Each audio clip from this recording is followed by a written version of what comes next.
নির্বাচনকে সামনে রেখে নিবন্ধন পেতে তৃণমূল সাজাতে অগ্রাধিকার দিচ্ছে নবগঠিত দল জাতীয় নাগরিক পার্টি, যেখানে যুক্ত হতে পারবেন ফ্যাসিবাদী বিরোধী অন্য দলের সাবেক অভিজ্ঞ সদস্যরাও।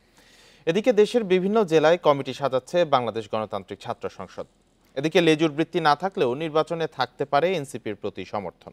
টপার ননস্টিক কুকওয়্যারে 5 স্তরের ইউরোপিয়ান স্ট্যান্ডার্ড কোটিং থাকায় খাবার লেগে যায় না।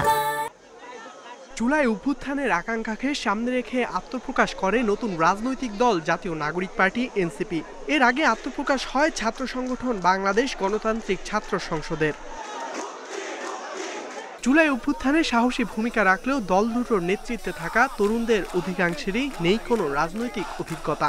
আসন্ন নির্বাচন সামনে রেখে নিবন্ধনের শর্ত পূরণে তৃণমূল গোছাতে নজর দিচ্ছে এনসিপি।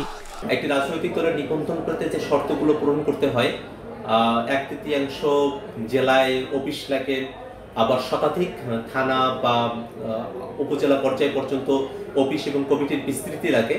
এই শর্তগুলো পূরণ করতে যত অল্প সময়ের মধ্যে আমরা পারি আমরা সেই চেষ্টাটা নেব।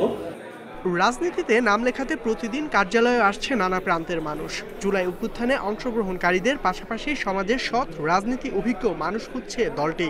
নানা শ্রেণী পেশার মানুষ, নানা বয়সের মানুষ, যারা সিনিয়র সিটিজেন আছেন, রাজনীতিতে প্রাপ্য, অন্যান্য রাজনৈতিক দলের সঙ্গেও তাদের যুক্ততা এর আগে থাকতে পারে, আবার নাও থাকতে পারে, এমন যারা বয়সী মানুষেরা আছেন আমরা তাদেরকেও আমাদের দলের সাথে অন্তর্ভুক্ত করতে চাচ্ছি। এদিকে গবেষণা ও কারিগরি শিক্ষার মান উন্নয়নের লক্ষ্য বাংলাদেশ গণতান্ত্রিক ছাত্র সংসদের। 14টি সাংগঠনিক বিভাগ আকারে আমরা সারা দেশ থেকে ভাগ করছি। তো সেখানে গড়ে 4 থেকে 5টি করে হচ্ছে যে জেলা প্রতিটি সাংগঠনিক বিভাগে থাকবে। তো প্রতিটি সাংগঠনিক বিভাগে আবার নির্দিষ্ট সংখ্যক কেন্দ্রীয় কমিটির লোক দায়িত্বশীল থাকবে।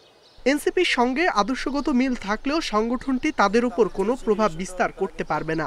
তবে জুলাইয়ের আকাঙ্ক্ষা বাস্তবায়নে নির্বাচনে এনসিপির প্রতি সমর্থন থাকতে পারে।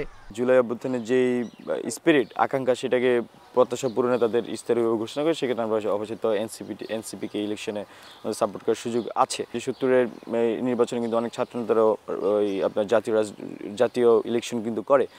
তো সেই ক্ষেত্রে আমাদের ছাত্র সংগঠন থেকে অনেকের মধ্যে আমি দেখছি যে সে আকাঙ্ক্ষা আছে। তো সেক্ষেত্রে ছাত্র সংগঠনের পক্ষ থেকে আসলে অনেকেই ইলেকশন অংশগ্রহণ করার সুযোগ আছে। এদিকে প্রাইভেট ও পাবলিক বিশ্ববিদ্যালয় দ্বন্দ্ব প্রসঙ্গে আবু বাকের বলেন, আলোচনার মাধ্যমে ধীরে ধীরে এর সমাধান হবে। ইকরামুল কবির, ইন্ডিপেন্ডেন্ট নিউজ, ঢাকা।